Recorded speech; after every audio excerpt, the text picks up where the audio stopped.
काय पोहे उपमा नाही खायचे नाश्त्याला? वर्षानुवर्ष झालं आम्ही हे पदार्थ खात आलेलो आहोत. आताच असं काय झालं की हे पोहा उपमा वर्ज्य करावेत? बर, नाश्त्यामध्ये पोहे उपमा असे पदार्थ नाही खायचे तर कुठले पदार्थ खायचे? हाच विचार आला ना थंबनेल पाहून.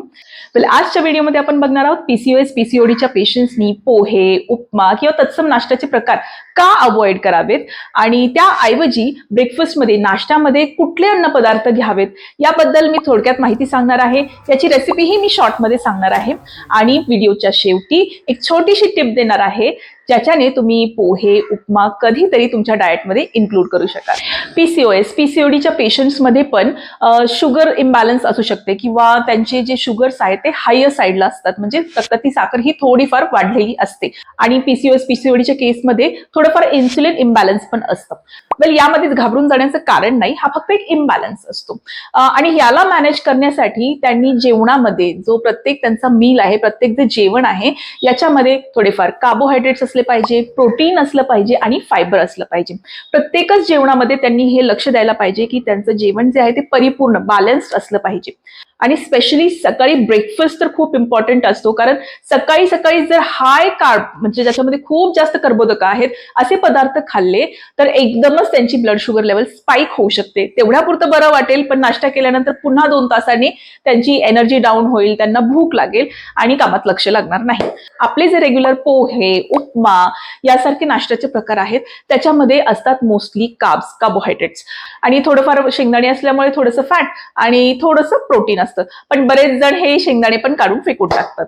त्यामुळे हे पोहा उपमा हे जे प्रकार आहेत नाश्त्याचे ते पीसीओएस पीसीओडीच्या पेशंटसाठी योग्य पर्याय नाही. मग आता योग्य पर्याय कुठले आहेत? आजच्या व्हिडिओमध्ये आपण 4 ऑप्शन्स बघणार आहोत, ब्रेकफास्ट ऑप्शन्स पीसीओएसच्या पेशंटसाठी, आणि ते कसे बनवायचे आहेत तेही मी थोडक्यात सांगणार आहे. अगदी सोपे आहेत हे पदार्थ बनवण्यासाठी, कोणीही बनवू शकतं इझिली. हे पीसीओएस फ्रेंडली ब्रेकफास्ट ऑप्शन्स बनवण्यासाठी तुम्हाला कुठलीही पूर्वतयारी जास्त करण्याची गरज नाही. अगदी सहज तुम्हाला सकाळच्या घाईमध्ये हे करता येतील. बघूया पहिला पदार्थ. पहिला पीसीओएस फ्रेंडली ब्रेकफास्ट ऑप्शन आहे मूंग चिला. येस, याला मूंग चिला म्हणू शकता किंवा मुगाचे धिरडे म्हणू शकतो. यासाठी काही करायचं नाहीये. मूग घ्यायचे आहेत, ते रात्री पाण्यात भिजत ठेवायचे आहेत. सकाळी ब्रेकफास्टच्या वेळेला मिक्सरमध्ये हे भिजवलेले मूग, थोडंसं लसूण, मिरची, थोडीशी कोथिंबीर आणि मीठ ऍड करून हे छान मिक्सरमध्ये याची पेस्ट करून घ्यायची आहे. हे झालं बॅटर. आता हे बॅटर तुम्ही नॉनस्टिक पॅन वरती स्प्रेड करून ह्याचे छान धिरडे किंवा चिले बनवू शकता. नॉनस्टिक पॅन नसेल तर अगदी कमी तेलामध्ये तुम्ही साध्या तव्यावरती केलं तरी चालेल. आणि या चिल्यांमध्ये मूग असल्यामुळे फायबर भरपूर आहे, कॉम्प्लेक्स कार्बोहायड्रेट आहे आणि थोडंफार प्रोटीनही आहे. 2 मीडियम साईजचे हे मूग चिले जर तुम्ही खाल्ले तर खूप वेळ तुम्हाला भूकही लागणार नाही आणि एनर्जीही तुमची डाऊन होणार नाही. त्याला तुम्ही दह्यासोबत किंवा मिंट चटणी म्हणजेच पुदिन्याच्या चटणीसोबत एन्जॉय करू शकता. दुसरा पीसीएस फ्रेंडली ब्रेकफास्ट ऑप्शन आहे फ्रूट योगर्ट बोल. नाव जरी हे फॅन्सी वाटत असलं तरी अगदी साधी रेसिपी आहे. इव्हन माझी मुलगीही हे मला बनवून देते. यासाठी तुम्हाला काय करायचं आहे, घट्ट दही किंवा हंकट घ्यायचं आहे. हे हंकट बनवण्यासाठी तुम्ही काय करू शकता, एका भांड्याच्या वरती चाळणी ठेवून त्याच्यामध्ये दही ओतू शकता आणि थोड्या वेळ त्याला झाकून ठेवायचं 1 तासभर आणि मग थोड्या वेळाने त्यातलं पाणी गळून जातं आणि तुम्हाला हे हंकट मिळतं. सो हे हंकट एका बोलमध्ये घ्यायचं आहे आणि त्याच्यासोबतच तुम्हाला तुमच्या आवडीचं जे कुठलं फ्रूट असेल, एक फळ कुठलंही, तुम्हाला बनाना आवडत असेल, ऍपल आवडत असेल, पॉमग्रेनेट म्हणजे डाळिंब आवडत असेल, जे कुठलं फळ आवडतं ते याच्यामध्ये घ्यायचं आहे. यासोबतच याच्यावरती तुम्ही ऍड करू शकता बदाम, एक 4-5 बदाम तुम्ही याच्यावरती रफली चॉप करून ऍड करू शकता आणि थोडेसे सीड्स. आता मी इथे पंपकिन सीड्स घेतले आहेत, भोपळ्याच्या बिया घेतल्या आहेत.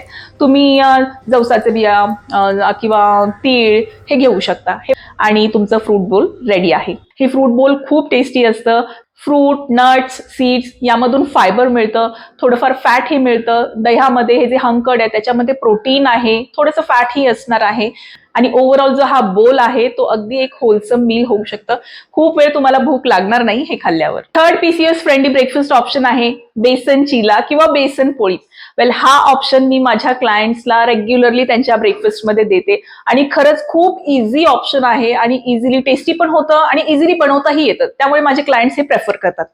हा बेसन चिला बनवण्यासाठी तुम्हाला काय करायचं आहे, बेसन घ्यायचं आहे, त्याच्यामध्ये तुमच्या आवडीच्या ज्या आवडीच्या भाज्या आहेत त्या सगळ्या ऍड करायच्या आहेत. थोडंसं मीठ, ओवा आणि तिखट तुम्ही ऍड करू शकता.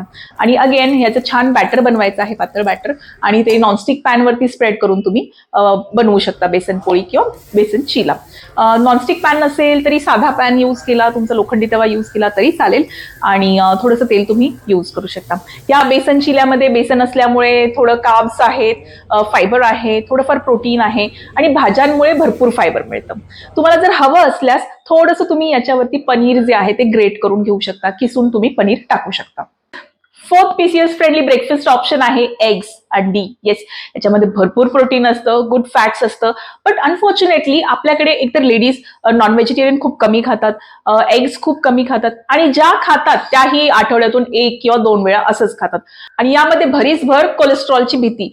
वेल, एग्स खाल्ल्याने तुमचं कोलेस्ट्रॉल वाढणार नाहीये, तुम्हाला हार्ट कंडिशन होणार नाहीये. दिवसभरामध्ये 2 ते 4 एग्स तुम्ही अगदी सहज खाऊ शकता, याच्याने तुमच्या शरीरावरती कुठलाही अपाय होणार नाहीये. सो एग्सचं मी काय सांगू, तुम्ही व्हरायटी बनवू शकता आणि अगदी पटकन बनतात एग्स. तुम्ही ऑमलेट बनवू शकता, बॉइल्ड एग्स घेऊ शकता, किंवा भुर्जी बनवू शकता. ऑमलेट जर तुम्ही बनवत असाल तर त्याच्यामध्ये पालक, कॅप्सिकम, अनियन असे तुम्ही व्हेजिटेबल्स ऍड करू शकता. आता उन्हाळ्याचे दिवस येत आहेत तर तुम्ही एग सॅलड बनवून खाऊ शकता.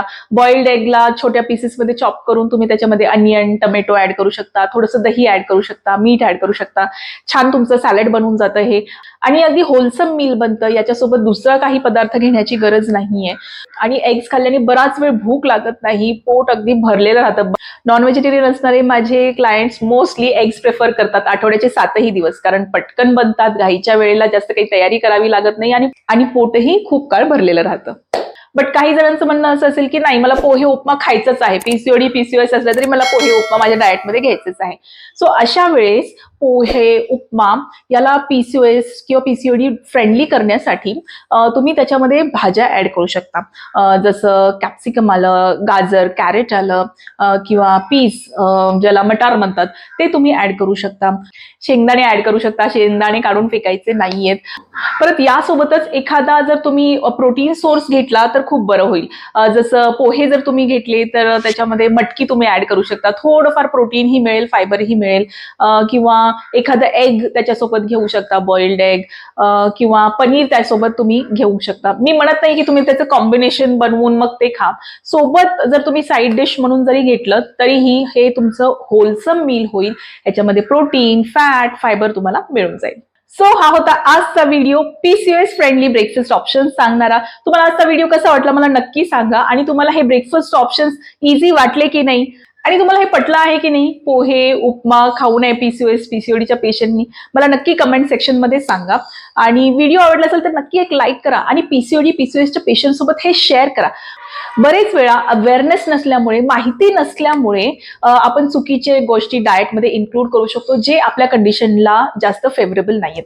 सो ज्या व्यक्तींना पीसीओडी पीसीओएस आहे यांच्यासोबत तुम्ही नक्की शेअर करा हा व्हिडिओ, आणि चॅनलला सबस्क्राईब करा. 90% पेक्षा जास्त लोक फक्त व्हिडिओ बघत आहेत, सबस्क्राईब करत नाहीयेत. व्हिडिओ आवडत असतील तर नक्की सबस्क्राईब करा. भेटूया पुढील व्हिडिओमध्ये. Till then, bye bye.